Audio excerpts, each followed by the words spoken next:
Hello, welcome to J.H. Rose High School. This is the lab equipment that will be used in your physical science and chemistry courses. The purpose of this short, brief video is to give you an idea of what regular equipment will be used during the course of a lab. We are going to talk to you about how to use the equipment, what the names are, so that when you start lab during the first week of school, you have an idea of what you need to do.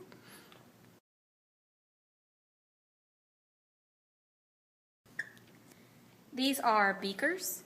We have three sizes listed here: 100 milliliter, 250 milliliter, and 800 milliliter.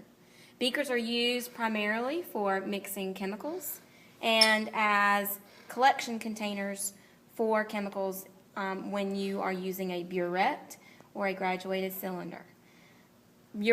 Flasks are different from beakers in that beakers have wide necks, whereas flasks have narrow necks. You will see in a minute what a flask looks like.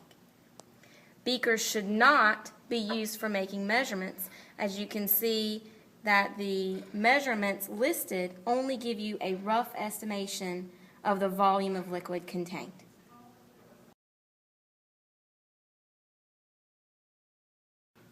Let me go.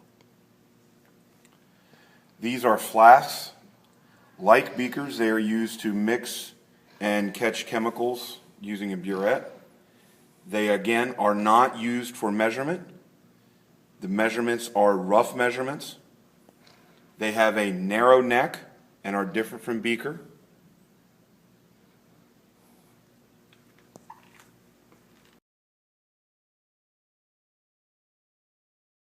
Graduated cylinders. Okay. These are graduated cylinders. This is a 10 mil graduated cylinder. You can see the gradations going from 1 to 10. And this is a 100 mil graduated cylinder. Now, with these three instruments that we've shown you, this is the one instrument that you definitely use to measure volume. You cannot measure the volume if your liquid goes past the line, because you're just guessing. So if you pour some solution in here and it goes past the mark here, you have no idea how much you have. So you want to make sure your solution is within these lines. The way you use a graduated cylinder is, if you have a solution to pour, I am going to grab the flask from here.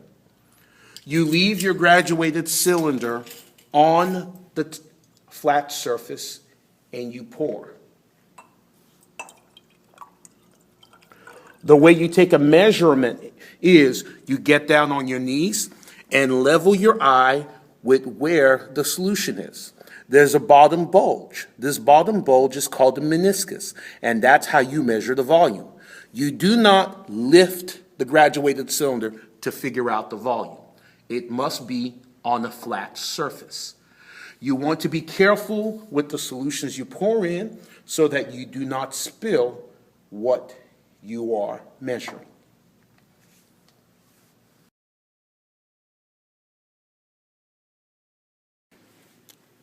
Go. This is an electronic balance.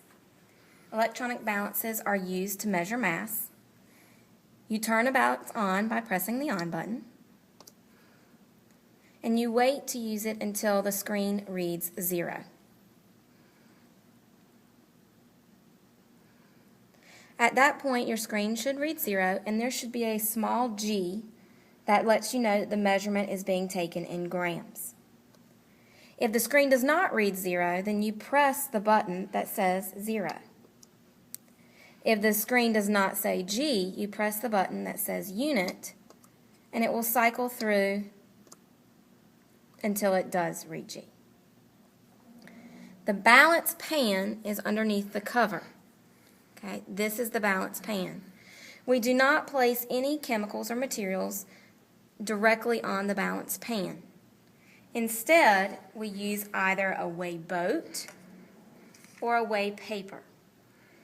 Because when we take a measurement, we do not want the mass of the weigh paper or weigh boat to be included. Once that boat or paper is placed on the balance pan, you again press the 0 button so that the screen reads 0.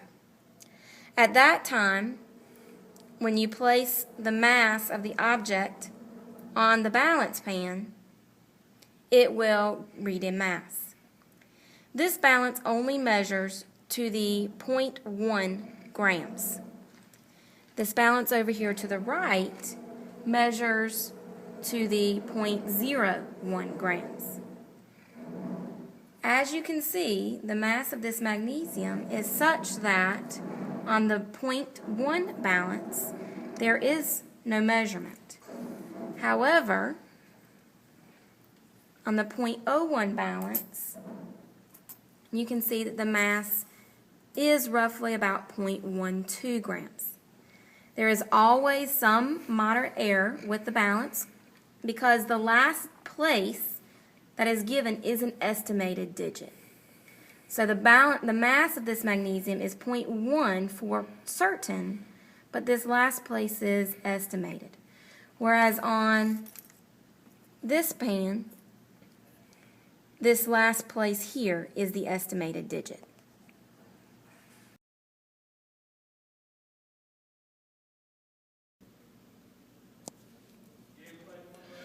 Here we're going to talk about thermometers. Thermometers are used to measure temperature of objects, specifically temperature of liquids. This thermometer reads both in the Fahrenheit and Celsius scale. In our classes, we will only use the Celsius scale. When measuring, you will read to the top of the liquid. You will read to the whole number, then estimate in between the two lines for a decimal reading. This one uses both Fahrenheit and Celsius. This one is Celsius only. And again, we will only use Celsius measurements in all of our classes.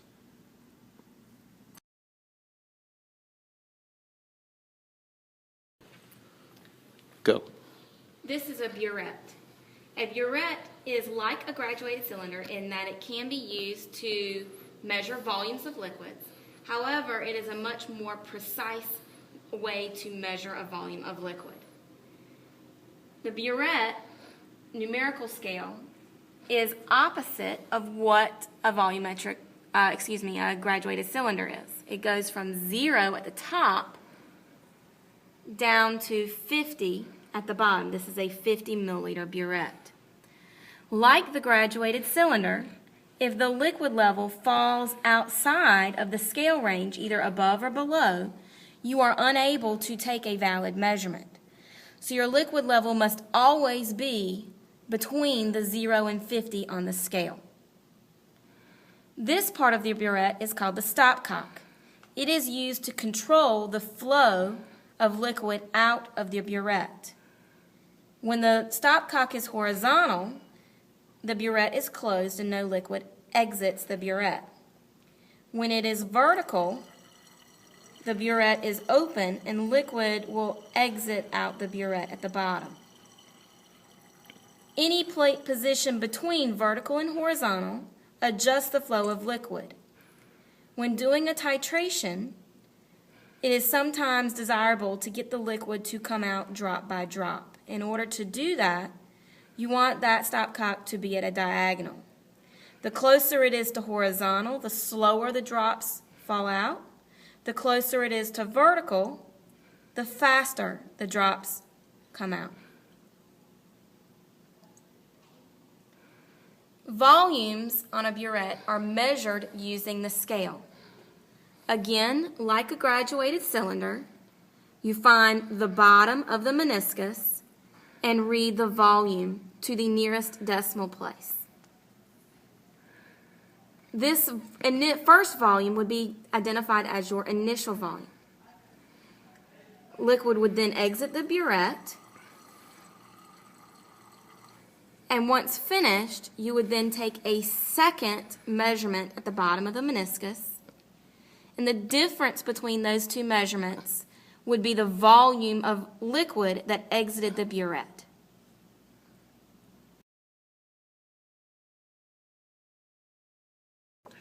This is a volumetric flask.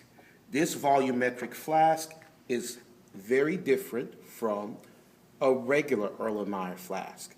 The reason is because it's very specific for a volume. If you look here, it's set for a volume of exactly 200 milliliters. So it is set. What you're going to do is you're going to pour exactly 200 milliliters till you get to the line right here. Volumetric flasks are used to mix and make solutions. So whatever solution you're trying to make, you're going to mix the chemicals till you get to the volume mark. And once you get to the volume mark, you're going to seal the volumetric flask and begin to agitate or mix very, very violently the solution till all of it is dissolved. You must go exactly to the line and have your meniscus touch the line to have exactly 200 mils. From time to time, a lab you will be doing will require you to make solutions, and you will be using a volumetric flask.